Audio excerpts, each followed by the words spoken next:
સુરત શહેરમાં નકલી ડોક્ટરો સામે પોલીસની કાર્યવાહી શરૂ થઈ છે। સચિન વિસ્તારમાં ડિગ્રી વગર એલોપેથિક સારવાર કરતો એક ઇસમ પોલીસને જાળમાં ફસાયો છે। સચિન પોલીસે રેડ કરી નકલી ડોક્ટરને ઝડપી તેની સામે ગુનો દાખલ કર્યો છે।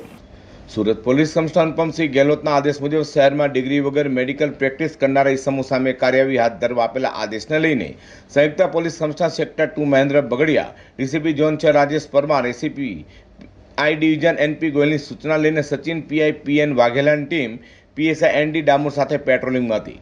ત્યાં નામ હેડ કોન્સ્ટેબલ ભરત બચુભાઈ તથા નામ હેડ કોન્સ્ટેબલ કુલદીપસિંહ દિલીપસિંહ ઝાલાને એવી બાતમી મળી હતી કે સચિનના વાંદ ગામમાં આવેલા આકાશ કોમ્પ્લેક્સમાં આશા ક્લિનિક નામે એક ઇસમ ડિગ્રી વગર એલોપેથિક દવાઓ અને સાધનોનો ઉપયોગ કરી દર્દીઓની સારવાર કરી રહ્યો છે। તે બાતમીના આધારે સચિન પોલીસ તથા મેડિકલ ઓફિસરોની ટીમે સ્થળ પર રેડ કરી તપાસ હાથ ધરી હતી। તપાસ દરમિયાન મૂળ પશ્ચિમ બંગાળના નદિયાના હાલ સચિનમાં જ રહેતા ધોરણ 10 ફેલ સંજીત નીલકોમલ વિશ્વાસ નામના ડિગ્રી વગર દર્દીઓની સારવાર કરનારા નકલી ડોક્ટરને ઝડપી પાડ્યો હતો। હાલ તો સચિન પોલીસે આરોપી સંજીત નીલકોમલ વિશ્વાસની ધરપકડ કરી વધુ તપાસ હાથ ધરી છે।